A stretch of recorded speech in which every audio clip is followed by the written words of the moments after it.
So your first placement as a seminary teacher was in Arizona, is that right? In Chandler, Arizona. In Chandler, Arizona.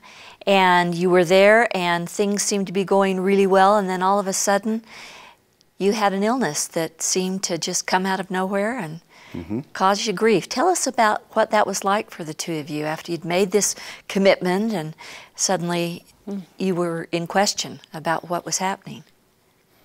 Well, I got really sick and ended up in the hospital for a few weeks. Oh my. And they just couldn't diagnose anything. And so I was really out of teaching for that year for even a couple of months. I was just down. I was out.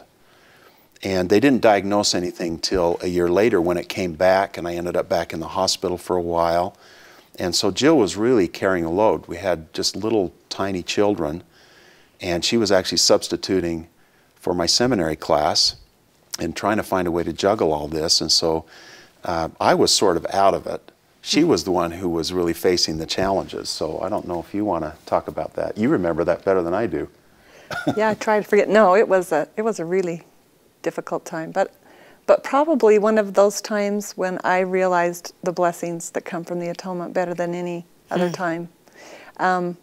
First of all, we were miles from both of our families. We were 8 hours from the closest relative. So we found out that in this church, there is family everywhere you go. I'll never forget those kind people in Chandler, in our ward, and all the service that they rendered, because as I was running to the hospital or taking over some of his classes or whatever I was doing, I had to ask someone in the ward, or they had volunteered to take the little children. And so it was such a tender time to realize how the gospel makes us all in one family. Yeah.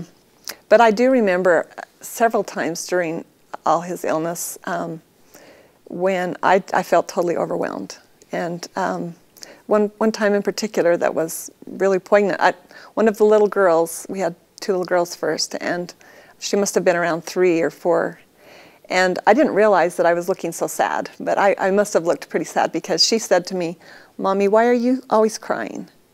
And you know, as a mother, you think, oh, you don't want your children to see your sadness. And it's the first time I really realized I really am sad. I'm trying to bear this burden. You know, I was saying my prayers every night and praying for help, but I'd never really asked for the help that the atonement and the Savior's love can give when you're going through a struggle. I just felt like if I keep praying for help, I'll get it. Yeah. But I remember after that conversation with her, I realized you are not making it, and you can't do this on your own.